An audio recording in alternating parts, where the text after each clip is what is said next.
संभल में जो हुआ वो सबके सामने है। पुलिस के संरक्षण में निर्दोष लोगों की हत्या। अस्सलामुअलैकुम दोस्तों, उम्मीद करते हैं आप लोग खैरियत से होंगे और जहां भी रहें खुश रहें, खैरियत से रहें। तो इकरा हसन जब संसद में पहुंची तो उन्होंने क्या खूब बयान दिया है।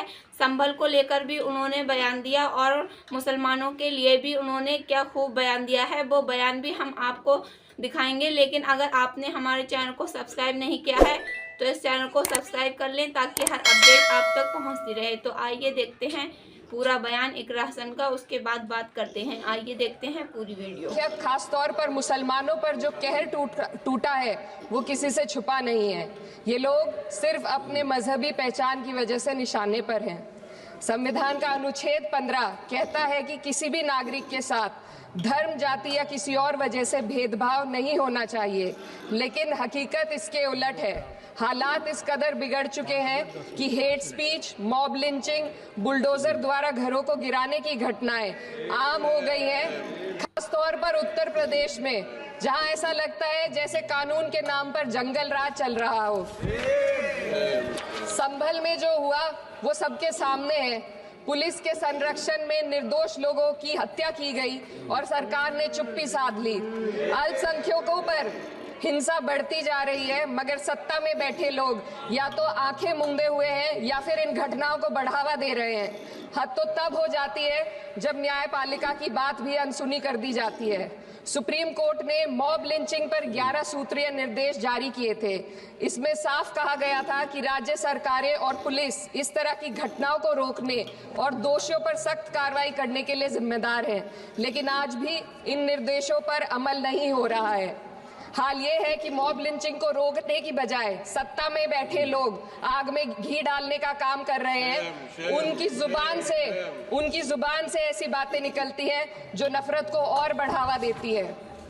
ये अशांति अब इतनी गहराई तक फैल चुकी है कि हमारे समाज के धर्मनिरपेक्ष चरित्र पर गंभीर सवाल उठ रहे हैं। साल की शुरुआत में ही कई राज्यों में दुकानदारों को अपने नाम बोर्ड पर लगाने के लिए मजबूर किया गया। इसे सेहत और सुरक्षा के कानूनों का हिस्सा बताया गया, मगर असल मंशा कुछ और थी। ये कदम खास तौर पर मुसलमान दुकानदारों को निशाना बनाकर उठाया गया ताकि उनकी रोजी रोटी पर चोट की जाए। पिछले हफ्ते मुरादाबाद में एक मुस्लिम डॉक्टर को हिंदू बहुल्य मोहल्ले में घर खरीदने पर विरोध झेलना पड़ा। वजह बताई गई कि इससे मोहल्ले की सामाजिक शांति बिगड़ जाएगी। अब आप ही बताइए, क्या ये वजह सही है, जायज है? असल में ये छोटी बड़ी घटनाएं इस बात का सबूत है कि सांप्रदायिकता को बढ़ावा देने वाले बयान और नीतियां हमारे समाज को अंदर से खोखला कर रही है। उत्तर प्रदेश में यति नरसिंहानंद ने बेहद घटिया बयान दिया, लेकिन सरकार इन बयानों पर कोई कार्रवाई नहीं कर रही। हेट स्पीच न केवल जनमानस के विचारों को प्रदूषित करती है, बल्कि इससे अब संवैधानिक पदों पर बैठे लोगों को भी प्रभावित कर दिया है। अभी हाल ही में माननीय उच्च न्यायालय इलाहाबाद के माननीय न्यायाधीश ने ऐसे बयान दिए जिसका संज्ञान खुद सुप्रीम कोर्ट को लेना पड़ा। संविधान के अनुच्छेद 29 और 30 ने अल्पसंख्यकों को उनके मजहबी और सांस्कृतिक हक दिए हैं ताकि वो अपनी पहचान को बचा सके और अपने संस्थान चला सके, लेकिन आज उन्हीं हकों पर हर तरफ से चोट की जा रही है। वक्फ जैसे बिल लाकर उनके धार्मिक अधिकारों को छीनने की कोशिश की जा रही है। आज अल्पसंख्यक समुदाय को संविधान द्वारा दिए गए अपने बुनियादी अधिकार पाने के लिए लंबी लड़ाई लड़नी पड़ रही है। ऐसे कई मामले अदालत ने न्याय देकर संविधान की रक्षा की है, लेकिन अदालती प्रक्रिया में जो समय लगता है उसकी वजह से देश के सामाजिक ताने बाने को भारी नुकसान उठाना पड़ता है। मिसाल के तौर पर इलाहाबाद हाई कोर्ट ने 2004 के मदरसा एक्ट को रद्द कर दिया था, जिससे मदरसों के संचालन पर सवाल उठे। हालांकि सुप्रीम कोर्ट ने बाद में इस फैसले को पलट दिया और एक्ट को वैध करार दिया, लेकिन इस प्रक्रिया में जो समय लगा उसने अल्पसंख्यकों को बेचैनी और संघर्ष के दौर में डाला है।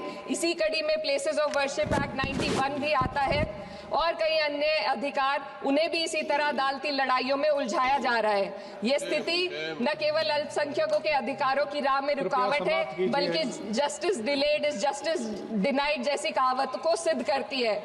मैं इस सदन से मैं इस सदन से दुनिया भर के अल्पसंख्यकों की आवाज उठाना चाहती हूँ, खास तौर पर हमारे पड़ोसी देश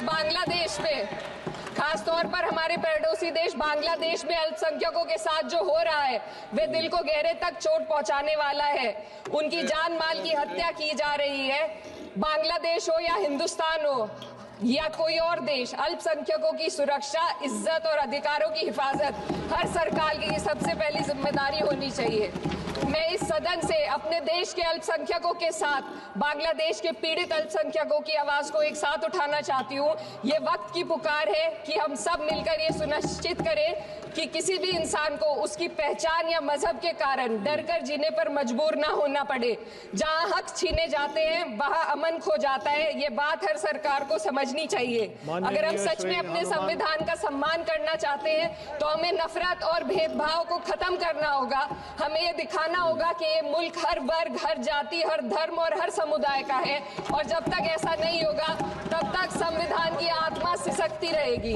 सर, अपनी बात को खत्म करते हुए मैं एक शेर अर्ज करना चाहती हूँ। ये दाग दाग उजाला, ये शब्द। दोस्तान मोहतरम, जैसे कि आपने वीडियो देखी और वीडियो देखकर समझ गए होंगे, मिलते हैं एक नए अपडेट के साथ। तब तक के लिए अस्सलामु अलैकुम वरहमतुल्लाहि वबरकातुहू।